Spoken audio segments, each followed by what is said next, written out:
Quand j'étais mal, oui, j'ai eu un peu peur, oui. C'est normal.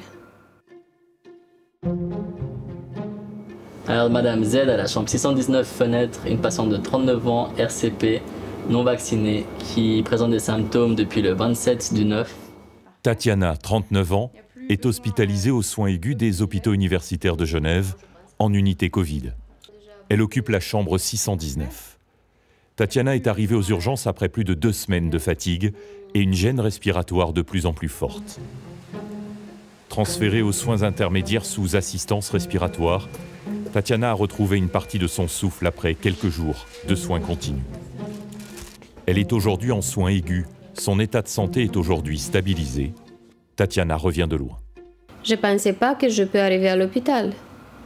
J'ai compris que je me sens mal, mais je pensais que ça va passer avec les médicaments et tout ce qu'il faut. Mais on ne sait pas. Si on prend l'exemple de cette semaine, il y a environ 25% de nos patients hospitalisés en unité Covid qui ont moins de 45 ans. Donc c'est certain que le profil de nos patients il est différent. Parmi ces jeunes patients qui sont hospitalisés, la plupart d'entre eux ne s'attendaient pas à avoir une telle évolution. On voit effectivement que personne n'est à l'abri et ça peut les étonner, leur faire peur aussi. C'est le masque. Mais là, vous devez le garder un petit peu. Encore un peu, je sais, mais votre respiration elle est vraiment trop limite. En section intermédiaire, j'étais sur l'oxygène. C'est une masque qui donnait beaucoup d'oxygène. Psychologiquement, c'est plus difficile parce que nous, on a des voisins, des voisines qui, par exemple, qui étaient dans un état plus grave que moi. On pense que, oh là là, moi, je peux devenir aussi dans le même état que cette personne ou encore plus grave. C'est les fils, c'est les machines, mais il faut. Si on est malade, déjà, il faut supporter ça. Hier, quand vous m'avez raconté quand vous avez été aux soins continus, vous avez été aussi un peu secoué ou un peu choqué en fait par quand tous les soignants sont arrivés autour de vous. Ça, est-ce que vous vous sentez apaisé par rapport à ça ou c'est encore quelque chose qui vous travaille? Non, c'était juste une question de moment.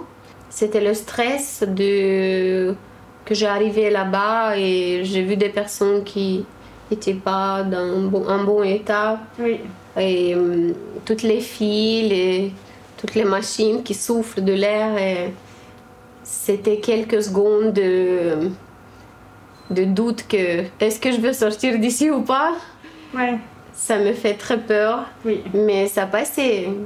Mais, comme je l'ai évoqué hier, c'est vrai que cet aspect émotionnel d'avoir été un peu choqué, il y a des gens, ça passe, on est rassuré, ils rentrent à la maison, ils n'y pensent plus. Et il y a d'autres personnes qui ont un peu de la peine à dormir, ces images restent, ça les travaille. Et c'est important de le dire parce qu'on peut vous aider et vous soutenir aussi par rapport à ça. Merci beaucoup. N'hésitez pas. Ok, merci. Et vous allez aussi avoir un suivi téléphonique, on vous expliquera exactement, mais on suit les patients en sortie de l'hôpital. Il y a tout un système de médecins qui sont à votre disposition aussi par téléphone, si vous avez la moindre inquiétude. Quand on arrive dans des situations difficiles dans la vie, on peut faire les comparaisons entre avant et maintenant et comprendre que on a besoin juste d'être en bonne santé pour être heureuse ou heureux.